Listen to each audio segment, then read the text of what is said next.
to our continuing program on the fragment. And I particularly want to welcome people who are watching this on Zoom now. Welcome this afternoon, this evening, and those of you who will watch it in the future in a yet further remote and asynchronous way. So I'm very excited about this program and the possibilities that it has for future dissemination. I'm Mary Miller. I'm director of the Getty Research Institute, or the GRI. We start our program today by acknowledging Getty presence on the traditional, ancestral, and unceded territory of the Gabrielino Tongva peoples.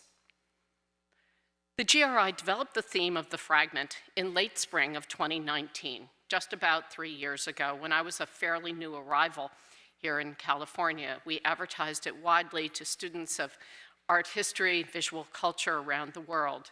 And I remember on that occasion thinking about the work of Gala Porras-Kim.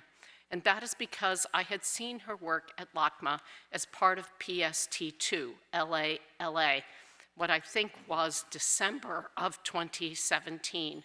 And when she had engaged with the LACMA collection, she'd studied this pre-Columbian collection, and she thought about the fact that all these works were in diaspora. And so she took the pre-Columbian objects, and if I've gotten this wrong, Gala, you have plenty of time to correct me. She took pre-Columbian objects and she moved them strategically, as if their movement from Mexico, Peru, and Guatemala now enabled them to continue their journey, animating and giving them agency and giving them permission, a kind of passport, to leave their vitrines where they had been so carefully stationed. A few weeks ago, I saw the current exhibition of Gala's at the Radcliffe Institute, an exhibition dedicated to the sacred cenote materials in Harvard's Peabody Museum.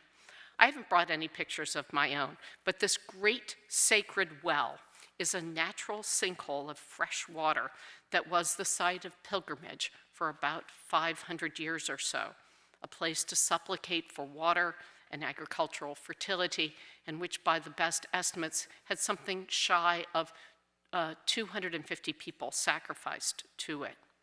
In the 16th century, the first bishop of Yucatan came and marveled at it, saying that if there were things of value, they would be found that had been ever placed strategically. He sure didn't use that word. They would, in the pre-Hispanic past, they would have been offered to this sacred well. The cenote, itself a Maya word, a Spanish corruption of the word tzonot, is the source of the largest amount of gold known of Mexico, as well as a huge amount of jade, and almost all of which was burned, as was offered into this sacred space. Over 100 years ago, a Harvard-sponsored project, and thus the exhibition at the Radcliffe Institute, a Harvard-sponsored project dredged up what is the largest amount of gold known for Mexico's pre-Hispanic past. How did the gold and how did the jade enter the cenote? Well, probably being worn by some of those 250 individuals, but it also meant the gold was burned. And when you look at Gala's images, you see this burning. It was burned, it was ripped, its gold foil ripped into pieces, balled up and stomped on before it was thrown into the well. And the jade was on fire, shattering into tiny little pieces as it hit the cold water. So you might gather that I have some real interest in this subject, and it's because I've just actually been writing about the sacred cenote from the point of view of scholarly interpretation of these materials. But I have been very moved by Gala's work, and particularly a letter that was written, I'm using the passive voice intentionally, from the rain god Chalk, the idea that they're to return agency to some of the invisible pieces of this world around the cenote. So Chalk wrote a letter to the Peabody, supplicating for rain, but most of all, I think, for a little communication, like, talk to me, Peabody. But it is characteristic of this exhibition at the Radcliffe Institute that is so full of correspondence, the the correspondence between scholars, Peabody Museum, Mexican officials over the course of more than 100 years. I can't wait to hear what Gala has to tell us today about these fragments and the way they have regained agency in the 21st century through her work. Gala?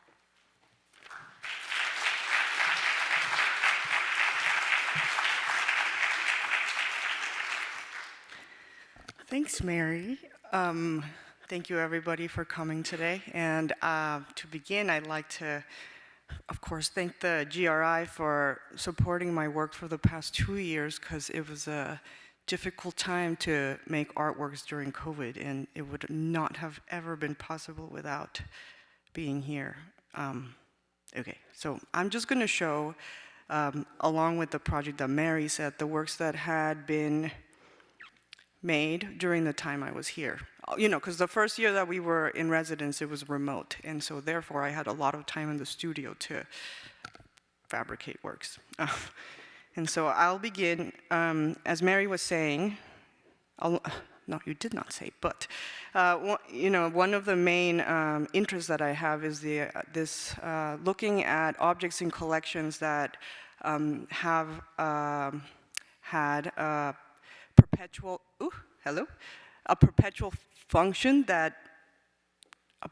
function at some point that in theory has not stopped.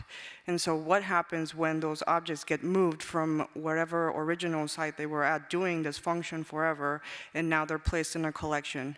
And so what happens when that function gets brought into the museum, etc., or does it change the museum itself, or how does the display or conservation or registration of the works alter it, and for the most part put aside that original function that is still there. And so one of the projects that I made was working with this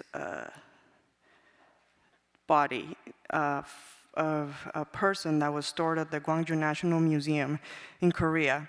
And so I was interested in how, I just went to the exhibition space and they had an exhibition of these bowls that were gray, kind of coffins where the body was in there, but they took out the body and stored it separately. So I was like, okay, what happens when there's a person and they die and they think that they're going to be forever, you know, stored or living in this bowl, and now the museum, for the purposes of conservation or registration, now has removed it from that. No? And so here we have this. When I saw this video, I thought that it looked like kind of opening up a coffin, and really was, let me see if I can, you can see, unknown person.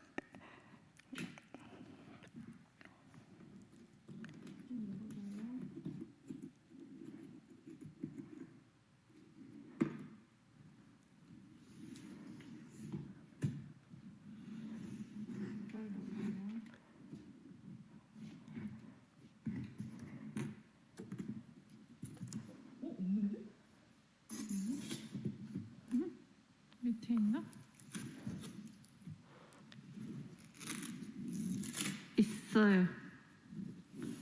미완생을 잡아 뚜껑을 이거를 내가 열어줄게요. I think it stops there. But when I saw the video, it was, to me, it was a very clear organizational, institutional breakdown of a person.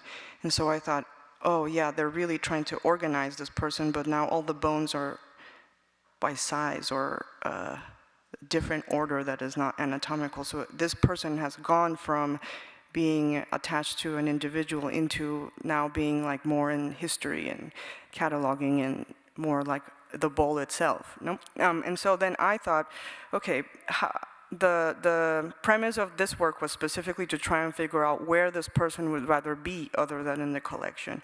And so I don't necessarily know how to contact the afterlife, I just know how to make different artworks. And so I was thinking about a sort of artistic process in which there would be some step in which I wouldn't be able to control the image so much, and there would be chance, other something that makes the image that ends up being made. And so I made these works that are paper marbling, which is like where ink gets suspended on a pool of water, and then it just starts moving by itself. And then at some point you're like, okay, well, here's kind of opening up a opportunity for something else to make a image that I would say is a place. And so the way that we installed it in the gallery, which actually the museum, was that it was as a screen to hide the body of this person behind it. And so, and in the display, we also put objects from the collection here behind. Can you see the arrow? Oh, you can't see the arrow. But behind there were objects from the collection that were used to communicate with the afterlife from the museum itself. And so what I thought was like, here's the sort of object side of the collection, and here's the like afterlife cell phone side of the collection, no? And so the works are also come with these letters that are that I write to the different institutions. This one's to the director of the museum, sort of thinking about the potential that this person might rather be in this other location, and as a form of, not necessarily, I'm not sure what category would fall into, like conservation or curation, or a type of institutional method that would consider what this person might want itself, you know? Because you know, we are all future dead people, and so it would be nice to be able to plan for that our plans would not get fudged with so much, you know? One of the options is also this, which was in our common room. I just wanted to show this because that was one of the locations which this person wants to be. And so the letter also says that, you know, this place might not be on Earth. One of the original drafts of this project was actually that I wanted to enter it into some sort of like Google Earth, like where is it on Earth? Is it like oil spill, or could be in the, you know, middle of the sea, or there's got to be some sort of technology that will be able to find this location. But I thought, we don't actually have to know, just to, you know, when I think about the projects, a lot of it is the people who work in the institution who care for the material. It feels like they're kind of the first audience who actually have to think through the care of the people or material or object, and then the audience gets to see sort of like a secondary display, I think. Yeah, so then at the same time, I made a project for the Sao Paulo Biennial, and so I was thinking about all this dead people, and at the time, you know, we saw these images of the, you know, National Museum of Brazil on fire, and actually somebody sent me a newspaper article about how it was like a celebratory, like, oh, it's so great because, you know, Lucia, who is the oldest mummy in the Americas, was in this fire, but they were able to recover 80% of her body, and now they're putting it back together. And I thought, well, you know, the fire, we might not know what the original, like, cause for it was, but I thought that maybe it was a way for Lucia to escape the museum through cremation.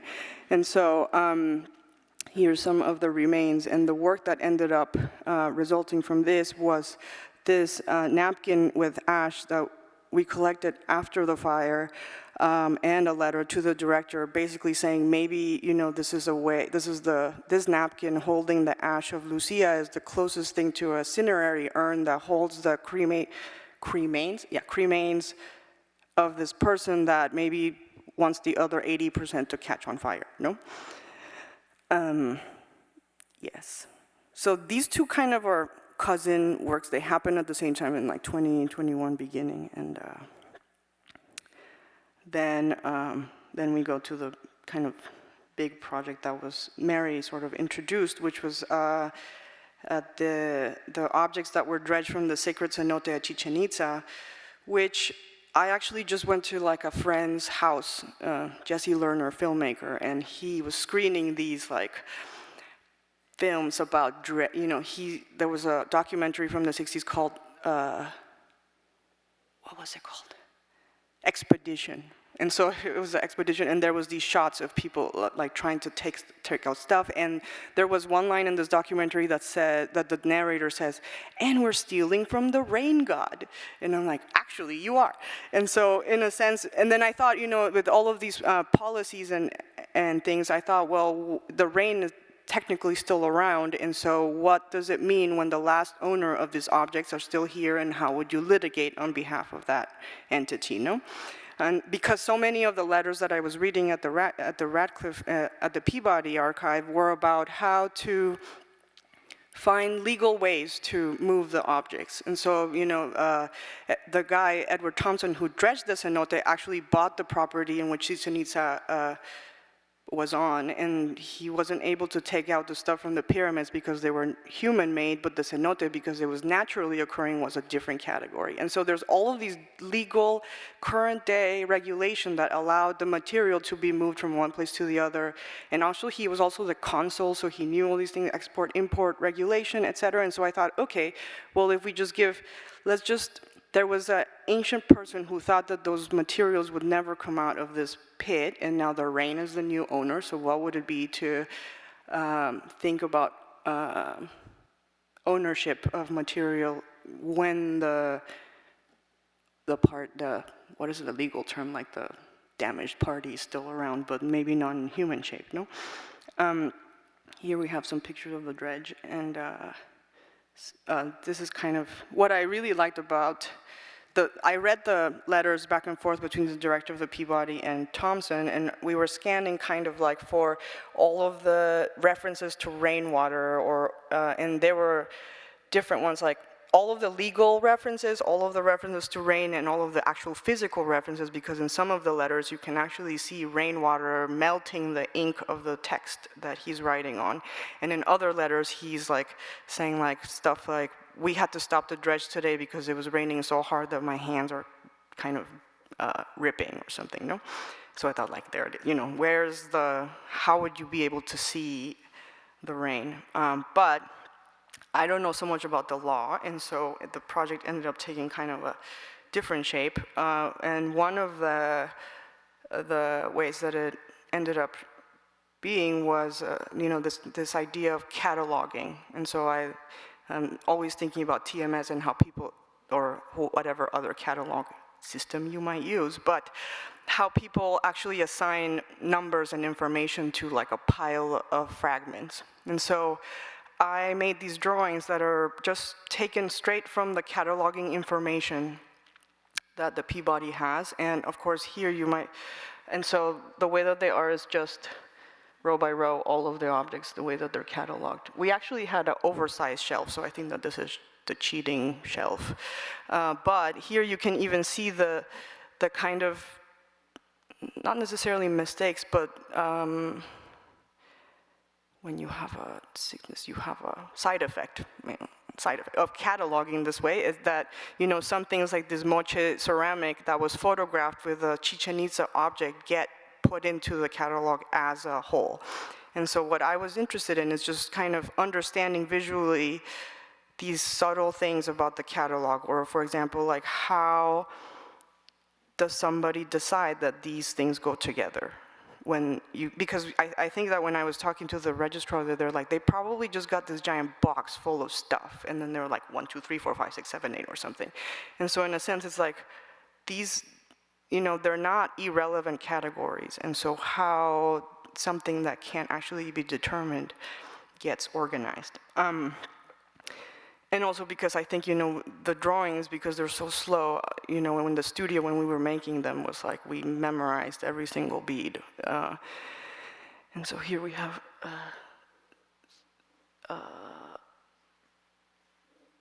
jades, mostly. I think these are and what I learned so much just through the process of doing it. So for example, like these gold things, like Mary was saying, they were, many of the objects were actually burnt and destroyed before they were thrown into the cenote. So like what happens when a museum actually tries to conserve it and actually fix things, which is an opposition of what it actually was supposed to do. And so I don't know the answer to that. That's a conservation thing. And also, these were actually shown in an exhibition in New York, and we had a public program with some conservator friends, and she actually brought up that even here within the three big ceramic objects, the 1, 2, 3, you could see 3 different types of conservation style, like one that fails and tries to color in the similar color, one that is completely different, and one that doesn't even fill in. She was like, okay. And so, you know, what that made me think about is kind of like all these objects that we see in the collection is not only single author objects, but depending on the time that they get conserved or registered or whatever, that they really determines the physical shape of the things that we experience. Here we have these beads. I love these beads because somebody made those beads into a necklace. Like, there were a bunch of beads, and then they're like, let's string it together and make these new shapes. Yeah, this is more.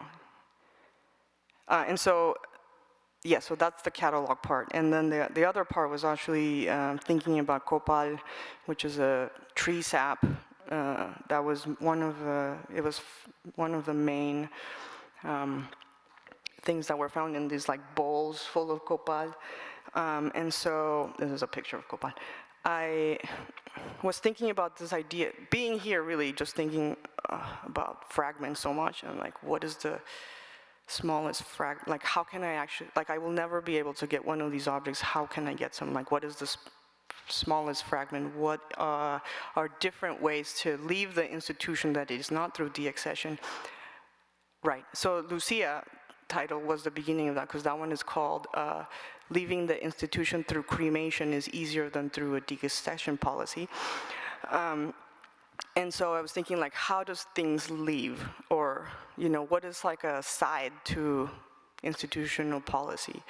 And so I got some dust from the Peabody Museum, because in the letters that Thompson and the director were talking about, the director's actually teaching him like very light conservation, because the objects had been so well preserved, because they had been submerged underwater. And so many of the fabric fragments actually start becoming destroyed, because they're just like carbon being held by who knows what. And so now they're actually, I'll show one later, but it's actually carbon particles being held together by glue, no? And so it's like kind of like ghost of an object that's not really there, it's just the shape of it.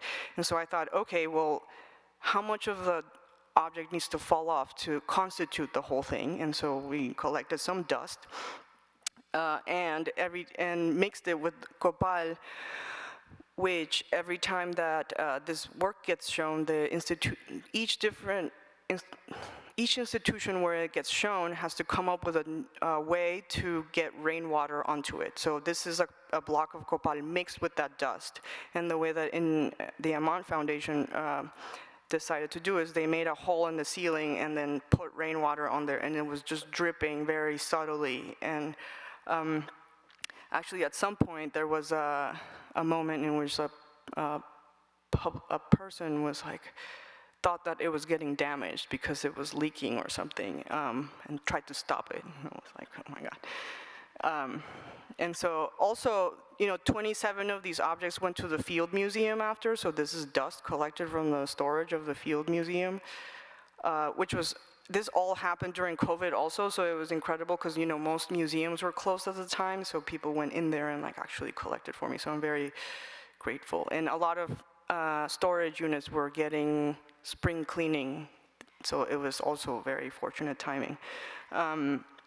And so this was the 27, you know, the index for the 27 objects in the catalog, and this was the way that the curators of the Sao Paulo Biennial decided to get rainwater onto it, because they had made this condensation cube before for someone else's sculpture, and they knew how to make it, and so they decided to put rainwater onto it, and now it's like watering through the ship, no? A third part of the project is, of course, a letter to Jane Pickering, the director of the Peabody, kind of trying to begin a conversation. This one is called Mediating with the Rain, so it's just thinking about different ways in which, not necessarily that the objects leave the museum, but how can they still do their original function within the collection? And so there's some beginning suggestions, such as maybe if they change the ownership of the objects from the Peabody to the Rain and then have them be in permanent loan, they would still function within the collection the way they are, but on paper they will be belonging to the Rain still.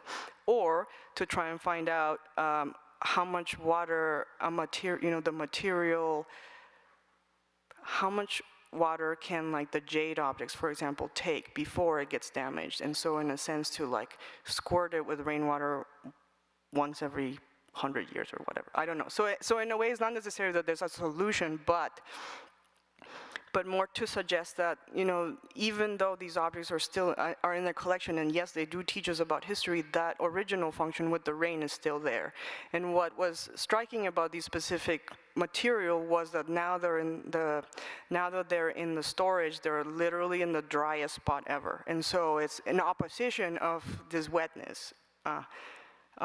For the exhibition, we also, so much of the documents were actually really interesting to me. So I thought, it's a way to actually have a slower reading of the material. And so Ruth Esteves, the curator at the Amant Foundation, helped me edit this 96-letter back and forth between Thompson and the director, so you can, and other people, and it kind of gives a slower overview of very dramatic soap opera style text. And Mary gave me a new one, actually, after there was like new legal documents that could be in here. Yeah, here's a close-up. And this is the way that it looked like at the Radcliffe Gallery. The show at the Radcliffe Gallery was actually different, similar but different style, because it's within Harvard itself. And so, the registrars and conservators from the Peabody actually came to see the exhibition. And so that was the highlight of this whole thing, was to be able to see how people who actually care for these objects are thinking through, these questions. And so also because it's in-house, they were able to actually loan one of the fragments, which is this piece of carbon particle being held together by glue. And so when I actually saw this thing for the first time, what was striking to me was that the structure to preserve it is even more interesting than the fabric itself. And so like, what is this thing around it? You know what I mean? And so we made a copy of it. So this is a work, this is the original, this is my work, in which Meg, the curator, the material is same as the other one, except it has dried rainwater on the thing, just to be like, okay, what is another way in which those materials can somehow touch? Yes, and these are the fabric from the catalog, all the fabric things from the catalog. And again, similar questions to the color ones, that, if an object gets photographed, oh, you can't even see because I'm doing with the mouse. And so there's like the three things in the middle, they get photographed in a group, and then they get photographed individually, so then they double up in the catalog. And so I was also thinking, like, these are not even solid objects, and so like if they break, does it get a new number, or how does the cataloging of these like particles get assigned, no? Because then I was like, well, if you just follow the logic, then each individual dust particle has to get a new number. Here's some more. Again, similar questions, like organizing them by like, why these together? Or how, if something breaks, like if the one that borrowed like cracks from moving it from one place to the other, then does it get a new catalog number, etc. Oh my God, is it moving? Oh yeah. More. And then, okay, so in the presentation I also have some side projects that I'm trying out. And so this one is called Forecasting Signal, because I was trying to think like, oh, maybe how do you install things in the rain? Like, how can I get rain to get into the space and make a not speak, but manifest itself somehow. And so this is a work called Forecasting Signal. It is a piece of burlap that is very, I was trying to find a fabric that was most similar to one of these fragments, and then it's soaked in graphite powder. So the whole thing is hooked up to dehumidifier, and so the dehumidifier is collecting the moisture from whichever space it located it, and it is attached to the roof, and the ceiling drips the water from the room moisture, and then soaks through the fabric and drops in, makes an image at the bottom, no? And so, yes, I think I've turned this thing on twice, and so it collected atmosphere from my studio and also from the gallery. So it will just be collecting whatever atmosphere is where it's shown. I was thinking it could also just be installed outside and just straight up, whenever the rain comes, it will make the work be realized, and until, if it doesn't show up, then it's just kind of like material prop or something. Okay. And so also another project that I worked on was, this was ongoing before COVID started when I was at Radcliffe. And so this one is called Asymptote Towards an Ambiguous Horizon. It's a series of 12 drawings that are of this temple, Göbekli Tepe in Turkey. So at the time, it was the oldest temple in the world. And then like 2 months later, they found an older one. But anyway, so what I wanted to make this work about was there were so many interpretations of the site that were, sounded legit, but not legit, but like sounded sound by themselves, but when I heard them together, they contradicted and made no sense at the same time. And so I wanted to make these works about how different interpretations can exist and not make sense together in the same plane. And so the way that the series of drawings, there's 12 of them, so it's the site every 2 hours. The drawing is, this one is like 10 a.m., 12 a.m., noon, 2, etc.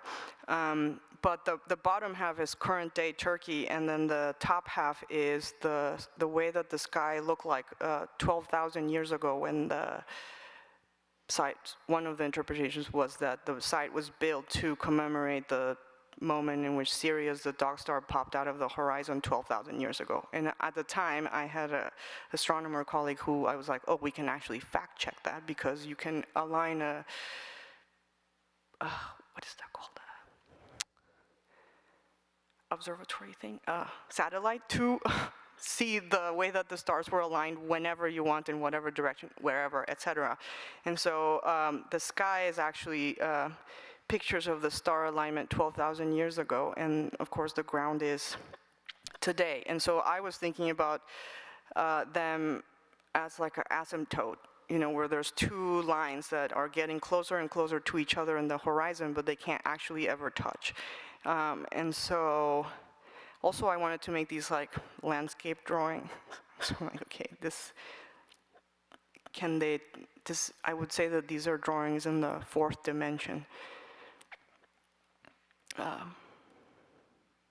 That's 2 a.m., yeah, okay. Oh, and then in the exhibition,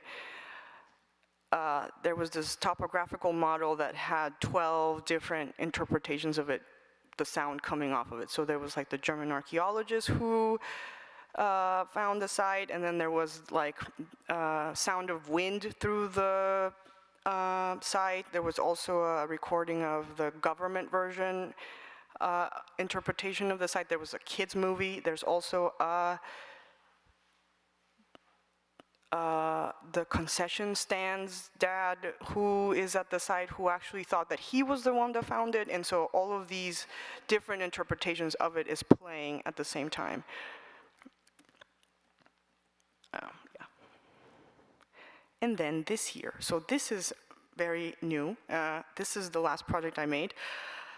I was in England for a little while, and I made a project at Gasworks dealing with the collection of the British Museum, because they have so many Egyptian things, and by default the Egyptians the Egyptians planned so well for their afterlife that, you know, with the other subjects of my work, it was very hard not to think about them. And so the works that I made were having to do more like with the way that they're displayed in the museum. For example, this replica of the 5th dynasty sarcophagus from Giza, currently the way that it's situated in the museum is facing southwest. And the label itself says that when Egyptians were buried, they liked to have their sarcophagus facing east because there's these door chambers over here that would like to see the information. So I thought, so this work is basically a proposal to rotate the sarcophagus from facing southwest to face it east in the gallery space. Also, I made a work thinking about Nenkefka and these questions of biology. And so if the Egyptians thought that they would be reincarnated into granite, then the idea that they are in here in this case was something that I thought about. It's like, what does it mean when a person is in granite? Then granite becomes an extension of biology, and also they become employees of the museum because they are actually teaching people about history every day, and so they get no compensation at all, or even thought that they're there. And so what could it be that could be a middle ground? And so this drawing is called Sights Beyond the Grave, which is a wrap for Nenkefka's vitrine. And so it has the dimensions of the vitrine, and it has a landscape drawing of a site that is in, it was actually an elephant museum in Egypt, so I thought, maybe this was a site that he might have gone to when he was alive, and maybe he wants to see that at nighttime or during the day or whenever, because he has to look at public all day long. Etc. No, this whole exhibition was made around the idea of living things in the museum besides people, besides currently living people, as we know. Sorry. Yes, and another work was this around the stela, which is a granodite stela of Horensuti. And so when I saw it, was kind of up, you go up these stairs, and it's the beginning of the room with all the mummies. And so the label said that it had a song, but I couldn't hear the song. And so we actually commissioned Egyptologist to interpret the sound, and she made this sound.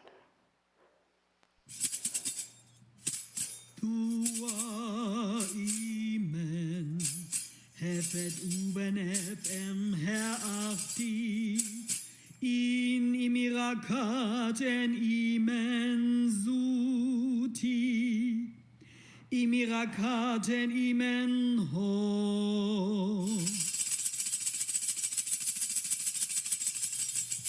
jetsen Inet heregra nefa en rane uben tuau en iref abu Cheperi weretem kat zetu ekem her en rechtu etc.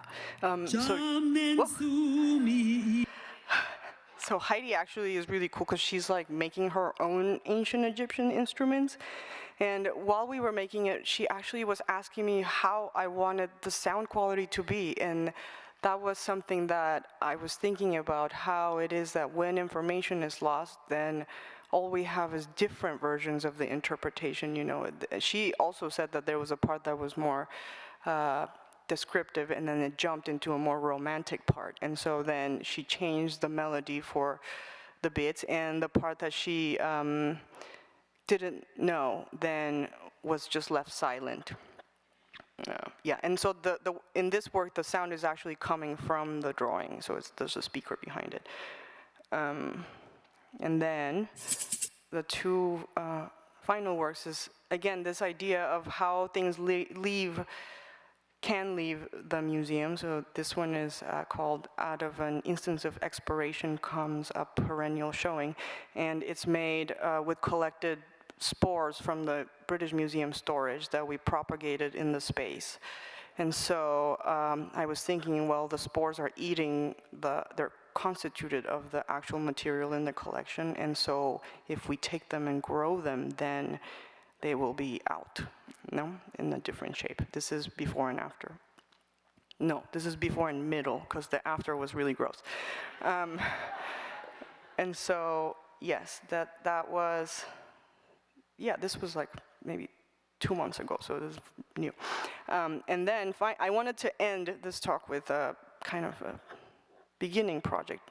And so I actually have been thinking about this idea of the fragment.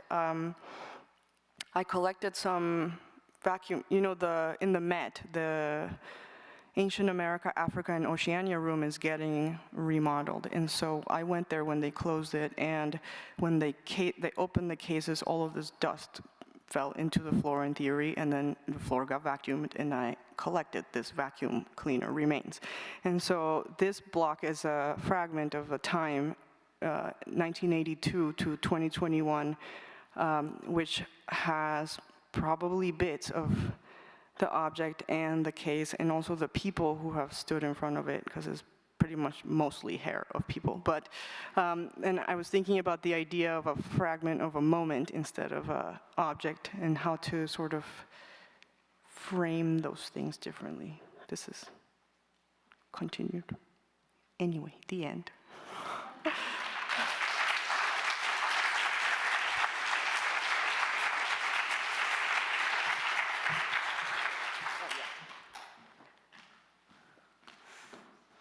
I hope this is on, yes. Well, Gala, that was just so fantastic to see this trajectory of your work. I wondered if you could continue to talk a little bit about your practice. So how you come to select, how you follow something. I mean, I guess I think the Chichen Itza cenote, as you've all gathered, I just think is utterly fascinating. And I was thinking of it from the archaeological point of view. But as you have been here thinking about the fragment, how you are thinking about the most infinitesimal dust mite of a fragment, but you've also been thinking about fragments writ large. How do you land on your subjects for investigation? Because you also engage in so much research. Yeah, I think that the subject is really in through conversation with staff, because they are the ones actually living with stuff every day and thinking about it. And so I think most of the time it's been like, let me tell you about this weird thing that I've been thinking about for 10 years. I'm like, okay. And so you just, I think that I don't necessarily know the collections themselves so well until somebody who's actually being there the whole time. It's like, I know the thing that you could be looking at, because it's not necessarily my literal job to do it, but it's fringe. But you've started by deciding to walk into a museum and walk into a room and listen to what people in the present are saying about the past. You're making a whole set of things you're not doing, and to do this thing. Right. I mean, I think that the being in the institution itself and in a collection has just been a byproduct of just understanding how people frame history, period. And so if the institution is the container that holds part of history and the stories that get told, then by default I would have to go there. But of course, like in previous projects I've gone to, communities in Oaxaca who literally have the memory of history in their mind. And so it's a different type of cataloging. But I think that with these, it's kind of looking at major themes that I'm interested in, such as law and policy and cataloging. And so it's basically which of the many, many instances of historical objects that have ended up similarly. I think that the objects themselves are almost a placeholder for how material gets moved and historicized, etc. But with the specific Chichen, for example, was just such a stark difference between the conservation dryness and the moisture. And so, and I wanted to also learn about conservation, so I was like, okay, if I make a conservation style project, I'll just by default make myself learn how to conserve dust particle or something, you know? And I think it's been fantastic for all of us here at the Getty to have had you here as artist in residence, not just 1 year, but 2. And this is the first time we've had an artist in residence here for such a sustained period of time. And I do think the fact that you've had this much time has been really critical for us as well. You've kindly invited the scholars in the fall to visit your studio. We've had this sense of how your work has been, that you've gotten to these levels of the project. When I visited at Radcliffe, they said, oh, here's our rainwater. Would you like to water the object? Did you? I did. Yeah, because so the Radcliffe decided that the way that they were going to do the watering was public intervention, and so they have rainwater collected and anybody can go and do it. So when I was actually there for the public program, the conservators of the Peabody were there, and they were like cathartically squirting water onto this thing. The day I was there by myself, but I have to say, when they take the hood off the object, and you feel the transgressive nature of treating something in a museum like this that is clearly supposed to be dry, and they say, oh, how much do you want to dump on it? I said, well, I'll figure that out. I want to put some on my hand, and, you know that. But to get to this level where things that were just beginning when you came have now had this fruition has been very meaningful for us. People in the audience, if you'd like to ask questions or make comments, please come down and use our readily available microphones. I see people coming. You can line up on either side. I'm now going to ask an irreverent question that I should have thought of the answer to before today. But have you spent time at the villa? Oh, yes. Yes, I have. Yes. I've been coming to the Getty since I was 12. You know, one of my first jobs was actually research assistant at the GRI.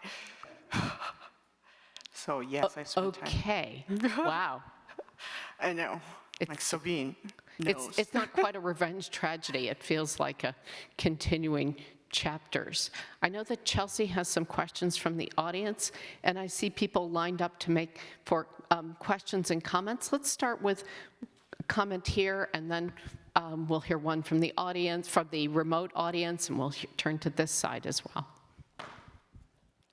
Hi, Gala. Thank you so much for such a stimulating presentation of your work.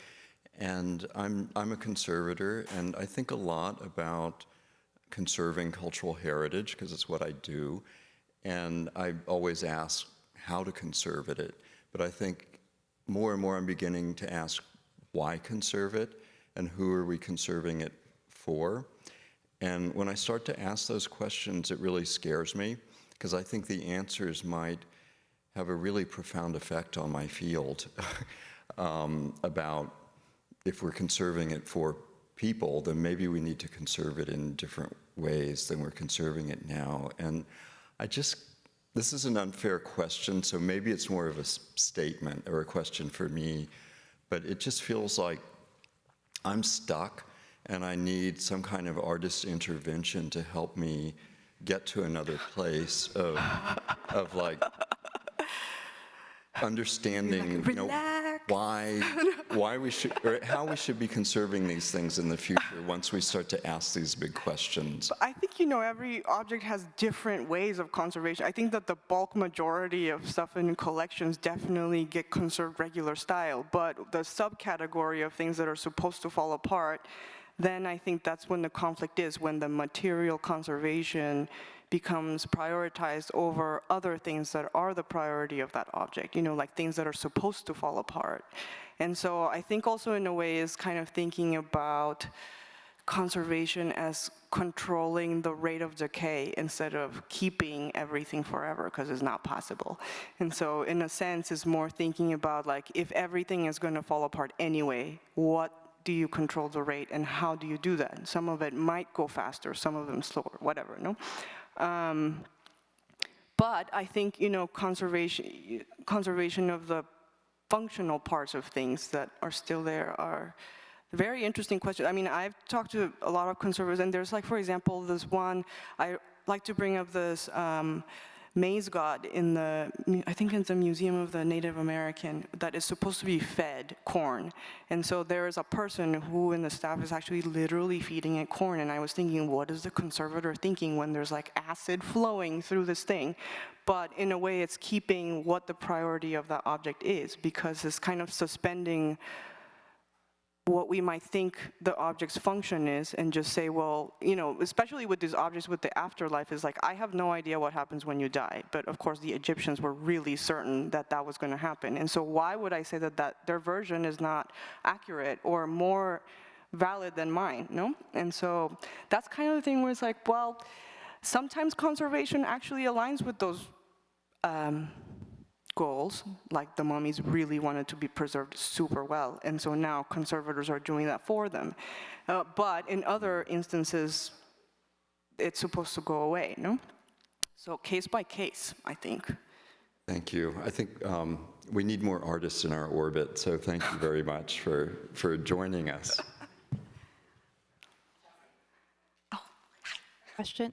A question from our Zoom audience. Thank you for showing all these amazing new works. I have a question about the piece with the graphite on the cloth and humidifier. Do you plan to recharge the cloth each time it's shown, or will the graphite gradually leave the cloth too? Interesting. This is like shop talk question. I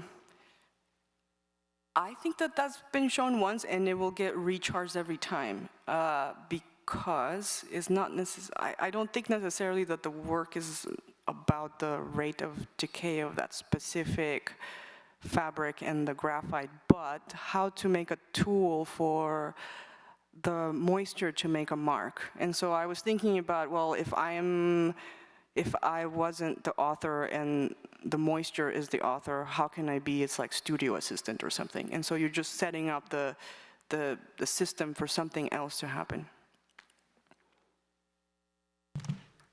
Hello, Gala. Hello. Thank you for this talk. It's really a privilege to be able to be here and to hear from you about your practice. Mary mentioned how she finds aspects of your practice moving, and for me what's most moving is its fundamental grappling with existentialism, with the fact that we are all, the one truth is that we're all future dead people, as you said. And so in terms of that, then there's this question of you communing with other artists, other makers over time, thinking about legacy, thinking about what you can do in the present to set that, or to affect a path for these works in the future. And in that sense, I would love to hear from you how you think about titling your works, how you think about the convention, what conventions you're applying. Yeah. I've long been sensitive to the ways that you deploy capitalization in the titles, and very often your titles are sentence-style capitalization, and I wonder if that relates to your thinking about how they get translated, how they may get translated into other languages. We saw a mix in this, right. In your titles in this talk. There were some that weren't all sentence-style. I think that the works that are based on objects in collections just get copy-paste from the catalog information, like something and then the object name, however it is on the record. And so, for example, with the stela, I was like, oh, is it important that the title is really long? I don't even know how to say the type of stone it's made out, like granite or whatever. And I'm like, oh, should I cut it? But then, like in the actual British Museum, that's the name that they give it. And so I'm thinking, like, so much of the And of course, like the more poem style ones are like not based on a specific object. And so that's the differentiation between the, like this one is like copy paste from the room name, no? So you think of some of them as poems? Yes, like the mold.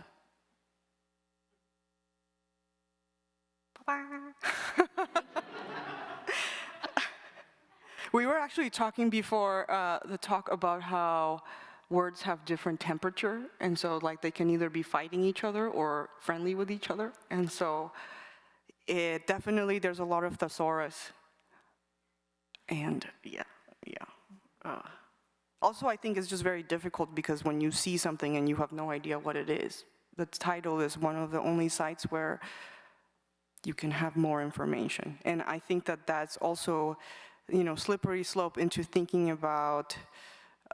In terms of legacy or whatever, what the future of my own individual work is when it goes into a collection. You know, it's like, while I'm alive, can I change the title once it goes into a collection? Because uncertainty or something, no? And so that, you know, looking at ancient things and the way that they are within institutions is literally just shop talk for my own works that will eventually be old-timey too, no? Hopefully will be old-timey. Yeah. Along those lines, we have another question from the Zoom audience. Were there instances where it was challenging working with these museums as a living artist making contemporary art? I think that being in a lot of academic settings really helps to know how to talk to people within institutions. And so I think that when I think about, you know, for example, being here at the Research Institute or like in very academic sort of institutional settings, you learn how to move that way, no? So in terms of thinking about like contemporary art is like part of the studio practice is to know how to get your material. And so in a sense, it's like understanding your subject is like, well, letterhead is important and like order of email is important or whatever, no? And so captions are important. And so in a way that like in regular artistic practice of like the material of like graphite, learning how graphite functions is similar to figuring out how institution works, no? I think that answered the question. I don't know. Yes, go ahead. You can be next, and then. Hi, Gala. Thank you so much. Like always, your work sort of, I feel like during this talk, you've planted a lot of seeds in my head, and I still have yet to see how they're going to grow over the coming days. But one thing that occurred to me, and it's sort of a follow-up to the virtual question, is not only are you a contemporary artist working in a lot of collections with older materials, but your work is very provocative. So I'm wondering, when you approach these institutions, are you met with an initial like defensiveness, and if so, does that evolve with time? So yeah, if you could talk a little bit more about that. Yeah, I think that it's kind of in the beginning. You know, one of the first collections I worked with was the Fowler collection at the UCLA, and I think it's just learning how the things that your subject values. And so I think that in the beginning, of course, there was a lot of like, you know, approach was like, I'm an artist, I'm making this project, and a lot of the first reactions is very defensive, like, are you trying to say that we can't take care of our things? And I think that fundamentally the questions around my work is that nobody can actually care for them in the way that it's on the front of the house. How the public actually thinks that institutions are caring for things is not literally possible. And so in a way it's like, and I understand through talking to people in museums the amount of anxiety it is to keep and care for all of these things that somebody else left for us, no? And so when you have a bunch of like unknown rock bits, what do you do with it, you know?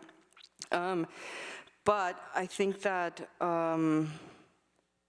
now there's some more traction, so there's not so difficult.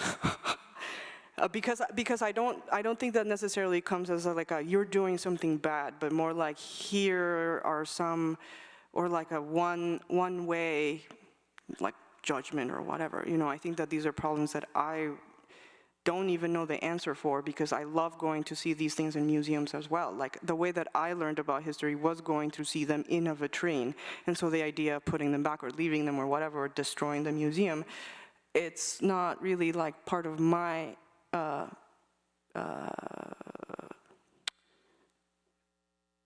motivation, but more how the objects within the museum can actually change the building around it. You know, like, if, for example, you have all of these things in the Peabody collection, then it's a very, very dry cenote. And so it's brought the actual original location, because now it's just there, no? Yeah, that's...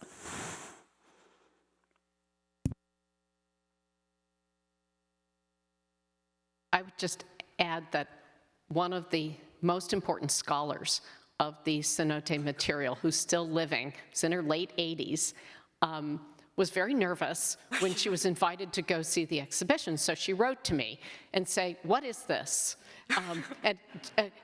And how should I approach it?"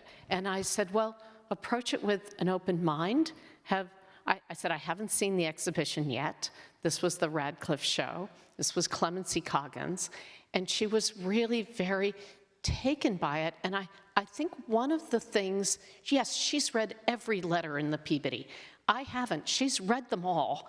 And yet the way you made her land on certain things and stop and breathe in a different way. So this relationship between people who think they have a neutral academic relationship with that past are informed and disrupted by your actions in ways that change a kind of arc that lies between that past and this present.